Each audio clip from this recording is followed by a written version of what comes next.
লাল শাড়িতে প্রেয়সী, পর্ব সংখ্যা 20।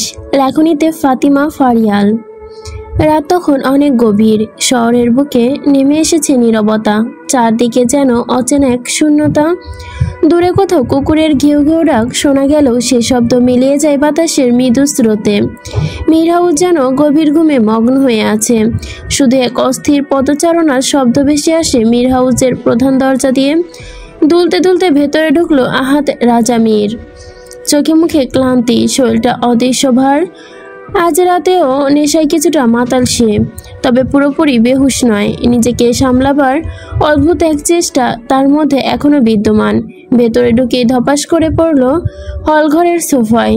শার্টের ওপরের বোতামখানি খোলা, চুলগুলো এলোমেলো, চোখ দুটো লালচে। তাকে দেখে যে কেউ বুঝতে পারবে তার ভেতরে অশান্তির ঝড় বইছে। এই সময় তাকে দেখে পরিচালিকা বানিয়ে এসে এগিয়ে এলো। আহাদকে আজ একটু বেশি এলোমেলো লাগছে তার কাছে। সে কাছে গিয়ে নরম স্নেহ ভরা কণ্ঠে বলল, বাবা, তোমার কি একটু লেবু পানি এনে দিব? আহাদ ধীরে চোখ তুলে তাকালো পানির দিকে। চোখে কেমন অদ্ভুত হাহাকার। একটু মাতাল ভঙ্গা স্বরে বলল, লেবু পানি খেলে কি ওকে ভুলে যাব খালা? কথাটা শুনে বানি চমকে গেল। আহাদও বলতে কাকে বোঝালো সেটা বুঝতে পারল না। বানু কাছে গিয়ে আবারও জানতে চাইলো, তুমি কার কথা বলছো বাবা? আহাদের দৃষ্টি কয়েক মুহূর্ত স্থির হয়ে রইল বাণীর দিকে। সে দৃষ্টিতে যেন অশ্রু জমতে চাইছে, কিন্তু সে পুরুষ মানুষ, আর পুরুষ মানুষ যে আবেগ প্রকাশ করতে পারে না।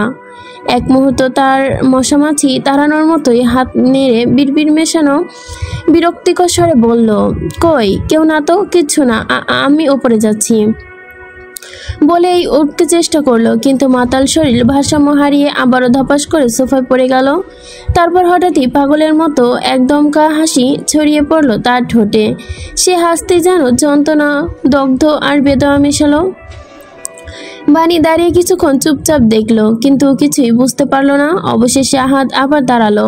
পা টেনে টেনে দুলতে দুলতে সিঁড়ি বেয়ে ওপরে চলে গেল। নিজের রুমে ঢুকেই মাঝ বরাবর দাঁড়িয়ে রইল কিছুক্ষণ। নিস্তব্ধতায় মোড়া চার দেওয়াল একবার দৃষ্টি বোলালো। আলো অন্ধকারের খেলায় রুমটা যেন শূন্য শূন্য লাগছে। বুকের ভেতরে কেমন যেন একই শূন্যতা। শার্টের কলার টেনে একটু স্বস্তি নিয়ে চেষ্টা করলো। মাথাটা জাগিয়ে তুলে চোখ বন্ধ করে দীর্ঘ নিঃশ্বাস ফেলল। এমন সময় তার চোখ আটকে গেল আলমারির দিকে। পা যেন নিজেই থেমকে টেনে নিয়ে যাচ্ছে সেইখানে। ধীরে ধীরে আলমারি খুলে ভেতর থেকে টেনে বের করলো তার প্রেয়সীর পরনের সেই লাল শাড়িখানা। হাত শাড়িটা দেখি কিছুক্ষণ তাকিয়ে রইল অপলক দৃষ্টিতে। এক মুহূর্তের জন্য তার মনে হলো ধীরে ধীরে সে এক অচেনা আবেশে জড়িয়ে যাচ্ছে, অথচ তার ধীরে মুখ ডুবিয়ে দিল সেই কাপড়ে। আঁচলের শাড়িতে লেপ্টে থাকা মেয়েলি সুবাস যেন তার মস্তিষ্ক নাড়িয়ে দিল। চোখ বন্ধ করে আবারও গভীরভাবে টেনে নিল সেই সুবাস, যেন সে মুহূর্ত সেই গন্ধের ওপর ভিত্তি করে তার জীবন বেঁচে আছে।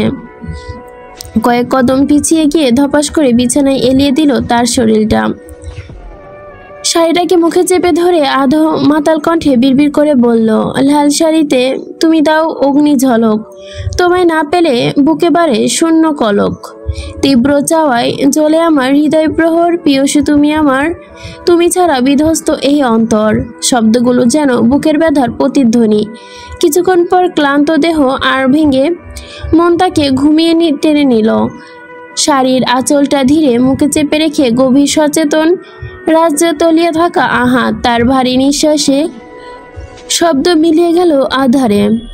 এমন নীরবতার ভেতর দিয়ে কেটে গেল টানা 3 দিন। এই কয়েকদিন শহরে তেমন নিজের ব্যস্ততায় হারিয়ে গেছে, তেমনি মানুষের ভেতর গল্পগুলো বদলে গেছে নিঃশব্দে। গ্রামে বিয়ের ধকল শেষ করে কালকে আবার ঢাকায় ফিরেছে রিদিতা। তবে এই ফিরে আসাটা তেমন আনন্দ হয়নি তার জন্য। বুকের ভেতর ভারী এক অদৃশ্য এক বোঝা। একতা রীতি ফোন চুরি হয়ে গেছে, তার কারণে বান্ধবীদের কারোর সাথে কোনো যোগাযোগ হয়নি। তার উপর আহাদ রাজা তো আছেই। আজ অনেকটা দিন পর সে ঠিক করলো ভার্সিটি যাবে, তবে আগে সে আহিয়ার বাসায় যাবে এবং সেখানে গিয়ে আহিয়ার সাথে একত্রে ভার্সিটি যাবে। আর তাছাড়া মনে মনে ভাবলো যদি এই সুযোগে আহাদ রাজার সাথে দেখা হয়ে যায়। তাই স্বাভাবিক দিনের চাইতে একটু আগে ভাগে বেরিয়ে পড়ল সে। মীর হাউসের বড় গেটে দিয়ে যখন ভেতরে ঢুকছিল, পা দুটো যেন ভারী হয়ে গিয়েছিল, বুক ধকধক করছিল, অজানা এক আশঙ্কা ঘিরে রেখেছিল তাকে। তবুও সাহস সঞ্চয় করে ধীরে ধীরে মূল দরজার সামনে এসে দাঁড়ালো। কিন্তু দরজার চৌকাঠের সামনে পা রাখতেই বুকের ভেতরটা দোটানায় দুলছিল হৃদির। তাকে দাঁড়িয়ে থাকতে দেখে ভেতর থেকে এগিয়ে এলেন হালিমা বেগম। চোখে মুখে প্রশান্তির দীপ্তি, নরম কণ্ঠে বললেন, আরে হৃদিতা, দাঁড়িয়ে আছো কেন? ভেতরে আসো না। তার কথায় ভেতরের পরিবেশটা যেন মুহূর্তেই সরগম হয়ে উঠল। ডাইনিং টেবিলে বসে থাকা আশফাক মীর, আমজাদ মীর সহ আহিয়া একসাথে ঘুরে তাকালো। শুধু আদনান নিজে স্বভাবসুলভ ভঙ্গিতে খাবার খাচ্ছে, আর তাতে হৃদিতার নাম শুনে অস্তিত্ব নড়ে চড়ে বসলো। চোখ তুলে তাকালো না ঠিকই, কিন্তু তার কপালে স্পষ্ট ভাঁজ। আহিয়া উঠে একরকম বড় বড় পা ফেলে এগিয়ে আসে হৃদিতার দিকে। দৌড়ে গিয়ে হৃদিতার হাত চেপে ধরে বলল, কিরে, তুই কবে আসলি? আর তোকে ফোন দিয়ে পাচ্ছি না কেন? হৃদিতার কণ্ঠ কেমন আটকে গেল, গলা দিয়ে শব্দ বের হতেও চাইল না, তবুও কেমন হাঁসফাঁস করেই বলল, এই তো কালই আসছি, আমার ফোন চুরি হয়ে গেছে, তাই কারোর সাথে যোগাযোগ করতে পারি নাই। ওপরে চল, তোর সাথে কথা আছে। এ কথা বলে আহিয়া হৃদির হাত ধরে টেনে নিয়ে ওপরে যাচ্ছে। এমন সময় সিঁড়িতে পায়ের শব্দ হলো। হলঘরের মাঝখানে থেমে গেছে তারা। শুভ্র পাঞ্জাবি মোড়ানো আহাদ রাজা গম্ভীর মুখে নিচে নামছিল। আলো পড়তেই তার চোখে মুখে দৃঢ়তা আরো স্পষ্ট হলো। এক মুহূর্তের জন্য স্থির হয়ে গেল হৃদি। বুকের ভেতর কেমন হাহাকার করে উঠল, যেন নিঃশ্বাস আটকে আসতে চাইছে তার। দৃষ্টি মিলে গেল আহাদ রাজার গভীরে, অঞ্চঞ্চল চোখের সাথে, কিন্তু আহাদ দ্রুত দৃষ্টি সরিয়ে নিল, এমন ভান করলো যেন তাকে চিনেই না। পাঞ্জাবির হাতা গোটাতে গোটাতে ধীরে এসে নিচে নামলো। চোখে মুখে কেমন কঠোরতা এক ভাব, হাত মুষ্টিবদ্ধ, যেন নিচের ভেতর ঝড়কে সংযত রাখার তীব্র যুদ্ধ চলছে নিজের সাথেই। সে সোজা সামনের দিকে যেতেই হঠাৎ হালিমা বেগম ডাক দিলেন, আহাদ, নাস্তা করবি না? আহাদের পা থমকে গেল, ঘাড় ঘুরিয়ে তাকালো ডাইনিং টেবিলের দিকে। মুহূর্তের জন্য তার দৃষ্টি সবাইকে বিদ্ধ করে দিল। আমজাদ মীর চুপচাপ আবার নিজের প্লেটে মন দিল। কিছুক্ষণ ক্ষীণ দৃষ্টিতে তাকিয়ে সবাইকে পর্যবেক্ষণ করলো সে। অতঃপর কয়েক কদম হেঁটে ডাইনিং টেবিলের পাশে গিয়ে এক গ্লাস পানি নিয়ে ঢকঢক করে খেয়ে নিল এক নিমিষে। আদনানের দিকে তাকিয়ে আবার টকাস শব্দ করে কাচের গ্লাসটা রাখে টেবিলের ওপর। আদনান চোখ বন্ধ করে নিল সেই শব্দে। আহাদ আর চোখে তাকে আদনানের প্রতিক্রিয়া দেখল। এরপর আর কোনো কথা বলল না। বাহাতের উল্টো পিঠ দিয়ে নাক ঘষে নিয়ে সোজা বাসা থেকে বেরিয়ে গেল। হৃদি কাঁধ ঘেঁষে চলে গেল বাতাসের ন্যায়। এক মুহূর্তের জন্যই তাদের কাঁধ একে অপরের সাথে ছুঁয়ে গেল। এই ছোঁয়া যেন হৃদির বুকের ভেতর বজ্রপাত হলো। সে ভেবেছিল আহাদ এখনোই বিস্ফোরিত হবে, কিন্তু না, তাকে একরাশ ভাবনায় ফেলে দিয়ে চলে গেল আহাদ। হৃদি এভাবেই পাথরের মূর্তির মতো দাঁড়িয়ে আহাদের চলে যাওয়ার পিঠের দিকেই তাকিয়ে রইল। বুকের ভেতর অচেনা এক চিনচিনে ব্যথা ছড়িয়ে পড়ল। সে কাপা হাতে বুক চেপে ধরল, যেন নিজের ব্যথাটা সামলাতে চেষ্টা করছে। আর এসব কিছু কড়া নজরে বন্দি করছিল আহিয়া। হৃদির হাত শক্ত করে ধরে আবার টেনে ওপরে নিয়ে যাচ্ছিল, কিন্তু মাঝপথে হঠাৎ করেই আদিল লাফিয়ে লাফিয়ে সিঁড়ি দিয়ে নিচে নেমে এলো। হৃদিকে দেখে একগাল হাসি ছড়িয়ে দিল, হাত নেড়ে বলল, হাই বিউটি। হাই। হৃদি তাও এক চিলতে হাসি দিয়ে হাত নেড়ে জবাব দিল। আদিল তখন ঘাড় কাত করে খেয়াল করলো আহিয়া হৃদির হাত শক্ত করে ধরে রেখেছে। তাই হৃদি তাকিয়ে দুষ্টুমি ভঙ্গিতে বলল, শাকচুনি, তোমার ওপর ভর করেছে নাকি? বাঁচাতে হবে। আহিয়া দাঁত কিরমির করে উঠল। আদিল। আদিল হেসে দুই হাত উঁচু করে আত্মসমর্পণের ভঙ্গিতে দৌড়ে নিচে নেমে গেল। আহিয়া বিরক্তিতে মুখ হৃদিকে টেনে নিয়ে নিজের রুমে চলে যায়। আদনান এক নজর তাদের যাওয়ার পানে তাকিয়ে টেবিল ছেড়ে উঠে যায়। সবার থেকে বিদায় নিয়ে হাসপাতালের উদ্দেশ্যে বাড়ি থেকে বেরিয়ে পড়ে। আহিয়ার রুমের জানালার পর্দা আর্ধেক টানা, মৃদু বাতাসে হালকা নড়ছে। আহিয়া নিজের রুমে এসে হৃদিকে বিছানার উপর বসিয়ে ক্ষীণ চোখে তাকিয়ে তার দিকে। হৃদি একটু অস্বস্তিতে নড়ে চড়ে বসে, ঠোঁট কামড়ে আমতা আমতা করে বলল, এমনভাবে তাকিয়ে আছিস কেন? কেন তাকিয়ে আছি বুঝতে পারছিস না? হৃদি বুঝতে পারলেও আহিয়ার দিকে তাকিয়ে আছে কেন তাই কিছু বলল না। শুধু চোখ নামিয়ে আঙুল ব্যাগের ফিতাতে কসলাতে কসলাতে অবচেতনভাবে। আহিয়ার ভেতর যেন আগুন জ্বলছিল। এক ঝটকায় হৃদির হাত টেনে নিয়ে ব্যাগ থেকে ক্ষীণ কণ্ঠে বলে উঠল, আমি কিছু জিজ্ঞেস করছি রিদি। আমি কি বলবো? আহিয়ার চোখ যেন আরো বিস্ফোরিত হলো। ধীরে ধীরে রিদির দিকে ঝুঁকে নিচু গলায় ধারালো কণ্ঠে বলল, কি বলবি মানে? আমি বিশ্বাসই করতে পারছি না তুই ভাইয়াকে কি করে ভালোবাসতে পারিস। রিদি হঠাৎ চমকে তাকালো। কথাটা যেন বজ্রপাতের মতোই নেমে এলো তার ওপরে। ভালোবাসার কথা শুনে কান গরম হয়ে এলো। কাপা কাপা গলায় বলল, কি ভালোবাসি? মোটেও না। আহিয়া এক চিলতে হেসে ফেললো। রিদি তার মুখটা কেমন যেন লজ্জায় লাল হয়ে গেছে। মুখে না বললেও তার চেহারা স্পষ্ট হয়ে উঠেছে। আহিয়া চোখ সরু করে বলল, একদম লুকাবি না, আমি সব জানি। তুই আর ভাইয়া আর এখনো বিশেষ হচ্ছে না। রিদির বুকের ভেতরটা কেমন শূন্য হয়ে গেল। সে চোখ সরিয়ে নিচু গলায় চুপচাপ জানালার দিকে তাকিয়ে রইল, দূরে কোথাও, কিন্তু ঘরের ভেতর অদ্ভুত এক নিস্তবতা। কিছুক্ষণ পর দৃঢ় স্বরে বলল, বিশ্বাস না হওয়ার কি আছে, আজব। আহিয়ার চোখে অবিশ্বাস আরো গাঢ় হলো। সে যেন প্রতিটা শব্দ কেটে কেটে বলল, তার মানে সব সত্যি? রিদি তাই এবার কোনো অস্বীকার করলো না, শুধু চোখ নামিয়ে হালকা মাথা নাড়ল। চোখের ইশারায় বোঝালো, হ্যাঁ সব সত্যি। সে আদনানকে সত্যি ভালোবাসে, আহাদকে সত্যি ভালোবাসে। এক মুহূর্তে পরিবেশ আরো ভারী হয়ে গেল। মনে হলো ঘরের বাতাস জমে গেছে। আহিয়া হতভম্ব হয়ে বসে পড়ল রিদির পাশে। কেমন যেন অচেনা লাগছে রিদিকে। রিদি আর চোখে তাকালো আহিয়ার মুখভঙ্গি বোঝার চেষ্টা করলো। সে কি খুশি হবে, নাকি রাগ করবে, নাকি কষ্ট পাবে, কিছু বুঝতে পারলো না। বিছানার ওপর দুজন বসে আছে পাশাপাশি, কিন্তু তাদের মাঝে বোঝাপড়ার অদৃশ্য এক দেওয়াল উঠে গেছে।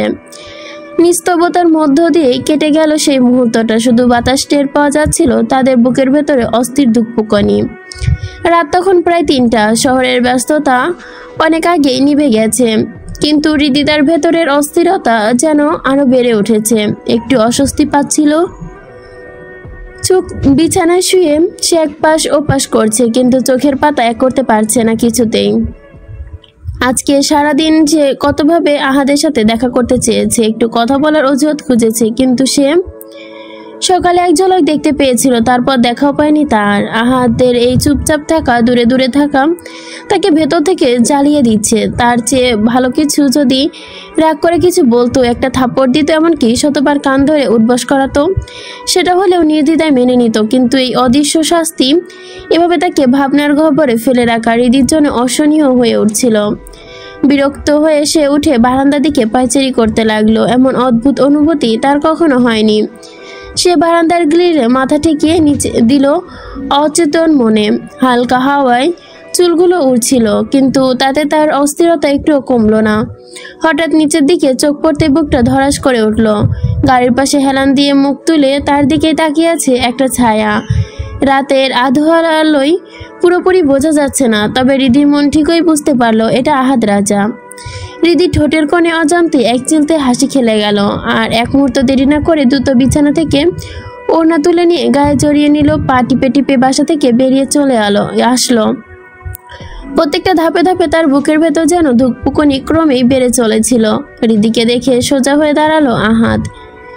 কাছে আসতেই দৃষ্টি মেলালো আহাদের সেই ঘন পাপড়িযুক্ত গাঢ় বাদামি চোখের সাথে। সেখানে এক অদ্ভুত গাঢ়ত্ব লুকিয়ে আছে। হৃদি ছোট ছোট পা ফেলে এগিয়ে এলো এতটা কাছে যে দুজনের হৃৎপিণ্ডে ধুকপুকুনি তীব্রভাবে অনিয়ন্ত্রিত হতে লাগলো। আহাদ এক মুহূর্ত তাকিয়ে থেকে কোনো কিছু না বলে ঘুরে চলে যেতে উদ্যত হয়, কিন্তু হৃদি তো হঠাৎ থেকেই আহাদের পাঞ্জাবি আঁকড়ে ধরে। আহাদ থমকে গেল, একেবারে স্থির, শরীর শক্ত হয়ে এলো, যেন নড়াচড়া করার ক্ষমতাও নেই। হৃদি তার হাতের মুঠোর পাঞ্জাবি শক্ত করে আঁকড়ে ধরে নিচু গলায় বলল, শুনুন না। আর হৃদি তার এই বকটে যেন আহাদকে কাবু করে ফেললো। এই মুহূর্তে নিজেকে কি করে সংযত করবে আহাদ? এই অবস্থায় নিজেকে কি করে সংযত রাখতে হবে সে জানে না।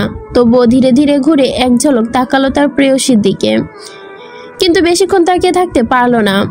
মাথা ঝাঁকা দিয়ে অবাধ্য অনুভূতিগুলো ফেলে দিয়ে তাতে দাঁত পিষে বলল, এই এক কদম, একদম এভাবে ডাকবি না আমাকে। আমি কি তোমার বিয়ে করা জামাই, যেভাবে বিবাহিত বইয়ের মতো রাখছো? হৃদি লজ্জায় গুটিয়ে গেল নিজের ভেতর। তার গাল গরম হয়ে উঠেছে, শরীর থেকে যেন লজ্জার উষ্ণতা বের হচ্ছে। হাত কচলাতে কচলাতে নিচু গলায় বলল, আমি তো এমনি ডাকলাম। আহাদ এবার চোখ কুঁচকে তাকিয়ে বলল, এমনি ডাকবে কেন? বিবাহিত বউয়ের মতো ডাকছো। বিবাহিত জামাইয়ের মতো আচরণ করলে সামলাতে পারবে? আহাদের এই লাগামহীন অকেছন কথা শুনে আরো গুটিয়ে গেল হৃদি। বুকের ভেতর হৃৎপিণ্ড এমনভাবে লাফাচ্ছে যেন আর এক মুহূর্ত পরেই বেরিয়ে আসবে। সে মাথা নিচু করে চোখ পিটপিট করে বলল, আমি তো শুধু আপনি চলে যাচ্ছিলেন বলেই ডাকলাম। চলে যাব না তো কি করব? এখানে তো থাকার জন্য আসিনি। তাহলে এলেন কেন? হাত এক মুহূর্ত নীরব রইল। চোখে এক ঝলক অদ্ভুত দৃষ্টি খেলে গেল। ঠান্ডা স্বরে বলল, আমার ইচ্ছে হয়েছে তাই। হৃদি তার বুকের ভেতর হু হু করে উঠল। মন খারাপ হয়ে গেল তার। মাথা নিচু করে দাঁড়িয়ে রইল চুপচাপ। আহাদ পেয়সীর সেই গুটিয়ে যাওয়া অবয়কের দিকে তাকিয়ে রইল। এই কয়েকদিনে সে রাগের কুণ্ডলি নিয়ে ঘুরে বেরিয়েছিল, তা এক নিমিষে গলে বরফ হয়ে পরিণত হলো। ধীরে ধীরে এগিয়ে গেল, কপাল গুজে রেখে নরম গলায় বলল, হাত দেখি। হাত? সে বুঝতে পারলো না হঠাৎ এভাবে হাত চাইলো কেন। ড্যাব ড্যাব করে তাকিয়ে রইল আহাদের দিকে। আহাদ এবার খানিকটা বিরক্ত হলো। সে কিছু দুইবার বলে না। এই বান্দি কে কে বোঝাবে? একটু ঝাঁঝিয়ে বলে উঠল, হাত দিতে বলছি তো। হৃদি ধীরে ধীরে তার ডান হাতটা বাড়িয়ে দিল, হঠাৎ কাঁপা কাঁপা অনিয়ন্ত্রিত ভাবে, যেন নিজের কথায় নিজেই মানছে না। রাতে শীতল বাতাস আর শরীরে ছুঁয়ে যাচ্ছে, তবুও তার হাতের তালু জ্বলছে উত্তাপে। আহাত এক মুহূর্তের জন্য থমকে গেল। তার চোখে দ্বিধা আর গভীর স্নেহ মিশল। শেষমেশ নিজের উষ্ণতা হাতের মুঠো হৃদির হাত শক্ত করে ধরে। উষ্ণতা যেন তৎক্ষণাৎ ছড়িয়ে গেল হৃদি তার শরীরে। গভীর মোলায়েম স্বরে বলল, কাঁপছো কেন? ভয় পাও আমাকে? হৃদি 2 মিনিট ধীরে মাথা নাড়ল। না, অর্থাৎ সে ভয় পায় না, কিন্তু চোখের কোণে লজ্জা চিকচিক করলো। আহাদ বুঝলো ভয় না পেলেও লজ্জায় শিহরিত হয়ে যাচ্ছে তার প্রেয়সী। সে আর কিছু না বলে নিজের পাঞ্জাবির পকেটে হাত ঢোকালো। ধীরে ধীরে বের করে আনলো ছোট্ট একটি বক্স। বক্স খুলতেই চোখে পড়লো রংধনুর মতো কয়েক রঙের ঝিনুক আর স্বচ্ছ কাচের মতো পাথরের তৈরি একটি ব্রেসলেট। হালকা আলোয় পাথরগুলো ঝিকঝিক করছে চারপাশে। অন্ধকার ভেদ করে ছড়িয়ে পড়েছে। হৃদির মুহূর্তেই নয়নে তাকিয়ে রইল, মুগ্ধ নয়নে তাকিয়ে রইল। তার বিশ্বাস যেন আটকে গেছে, নিঃশ্বাস নিতেও কষ্ট হচ্ছে। আহাত কোনো দ্বিধা না করে ব্রেসলেটটা হৃদির কবজিতে পরিয়ে দিল। তার উষ্ণ আঙ্গুলগুলো স্পর্শ হয়ে গেল হৃদি তার হাতটা ঘুরিয়ে একবার দেখে নিল, যেন শিল্পীর হাতে আঁকা ছবির মতো মানিয়ে নিচ্ছে কিনা। অতঃপর ধীরে হাতটা কেড়ে নিয়ে নির্দ্বিধায় বলল, এখন ঠিক আছে। ব্রেসলেটটা তার নিজের জায়গা খুঁজে পেয়েছে। এই হাতের কারণে একটা সৌন্দর্য বেড়ে গেছে, তা না হলে ফিকে লাগছিল তখন ব্রেসলেটটাকে। হৃদি যেন হঠাৎ ভাষা হারিয়ে ফেললো, কি বলবে বুঝে পেল না। শুধু তাকিয়ে থাকলো নিজের কবজির দিকে। যেহেতু ব্রেসলেটটা ঝকমক করছে, ঠোঁটের কোণে এক অদ্ভুত তৃপ্তি হাসি ফুটে বলল, আপনি কি এত রাতে এটা দিতে এসেছিলেন? হৃদি আবারও প্রশ্ন করলো, তাহলে কেন এসেছিলেন? এমনি? তাহলে কি এটা দিলেন কেন? ঠিক আছে, খুলে দিচ্ছি। এই বলে সে এগিয়ে গেল হৃদির হাতের দিকে। ব্রেসলেটটা খুলতে উদ্যত হলো। হঠাৎ হৃদি ঝাটকা মেরে হাতটা পিছিয়ে নিল। নিজের পিছিয়ে লুকিয়ে রেখে একটু জোরে করে বলল, না। তারপর হাতে চোখে চোখ রেখে বলল, এটা থাকুক। হাত এক পলক দৃষ্টিতে তাকিয়ে রইল হৃদির দিকে। তার চোখের ভেতর এক অদ্ভুত নরম আগুন, যা হৃদির মনোভাব বোঝার চেষ্টা করছে। হৃদির অস্বস্তির নজর নামিয়ে নিল, নিজেকে ওড়না দিয়ে আবৃত করলো। নিজের ওড়নার কোণ দিয়ে আঙ্গুলে পেঁচাতে লাগলো। হঠাৎ আহাত নেশালো গলায় ডাকলো, মিস জানো? বলে হৃদি বুঝলো সে কি ডাকের জবাব দিল।